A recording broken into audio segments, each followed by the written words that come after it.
दुनिया भर में हर वर्ष 28 जुलाई को विश्व प्राकृतिक संरक्षण दिवस मनाया जाता है। इस दिन जागरूक व्यक्ति प्राकृतिक संरक्षण के महत्व के बारे में जागरूकता फैलाते हैं। हर दिन व्यक्तियों के छोटे छोटे योगदान से हम पर्यावरण और इस धरती को बचा सकते हैं। यह दिन भविष्य की पीढ़ियों को धरती और प्राणी जीवों को संरक्षित करने के महत्व के बारे में जागरूकता पैदा करने के लिए मनाया जाता है। यह दिन देश के ही नहीं, दुनिया भर के व्यक्तियों को सतत जीवन की दिशा में कदम उठाने के लिए प्रेरित करता है। ये गर्मी हर वर्ष बढ़ रही है, बेमौसम बारिश बढ़ रही है, बेमौसम सर्दी बढ़ रही है।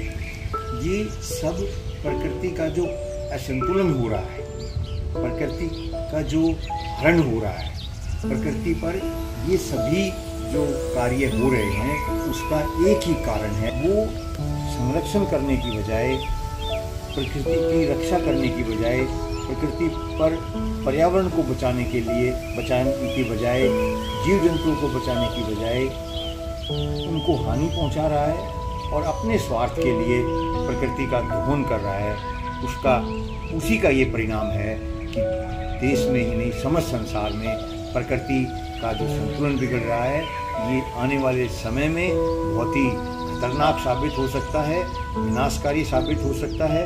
इसलिए आप सबकी जिम्मेदारी बनती है, जागरूक नागरिकों की जिम्मेदारी बनती है कि वो प्रकृति का संरक्षण करें। यह दिन व्यक्तियों, संगठनों और सरकारों को साथ आने और परिवर्तन लाने का एक अवसर प्रदान करता है। अधिक से अधिक व्यक्तियों के सहयोग से धरती का संरक्षण हो पाना संभव है। लगभग 4 दशक से अनेकों प्रकार से डॉक्टर हरपाल सिंह जटराणा प्रकृति का संरक्षण कार्य कर रहे हैं। उनके घर पर 20-30 प्रकार के फूल पौधे, अनेकों प्रकार के फल के कई वृक्ष भी लगे हैं। अनेकों प्रकार की चिड़िया, मोर और अन्य पक्षी रहते हैं। डॉक्टर राणा का मानना है कि उनके घर साल में कई बार नाग देवता के दर्शन भी हो जाते हैं।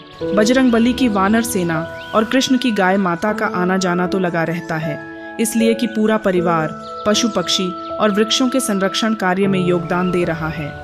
धरती पर इंसान ही एक ऐसा प्राणी है जो सभी जीव जंतुओं का संरक्षण कर सकता है। सभी जीव जंतुओं का महत्व है और उनका संरक्षण करना प्रकृति के बचाने के लिए बहुत जरूरी है। राणा अपने कार्यों के लिए इलेक्ट्रिक वाहन का ज्यादा से ज्यादा उपयोग करते हैं। उनकी दिनचर्या प्रकृति से शुरू होकर प्रकृति के कार्यों पर ही बनी रहती है। उनके द्वारा दशकों से नदियां, तालाब, पोखर, दुर्लभ वृक्षों, पशु पक्षियों के संरक्षण और हम सब धरती प्राणियों के लिए जरूरी ऑक्सीजन की पर्याप्त मात्रा को मापने के लिए सरकार से प्रयास कर रहे हैं। किसी भी प्राणी को, चाहे वो जीव जंतु हो, सांप हो, चिड़िया हो, कीड़ा मकोड़ा हो, मेंढक हो, किसी को भी नहीं मारा। मैं प्रयास करता हूँ कि पर्यावरण के संरक्षण के लिए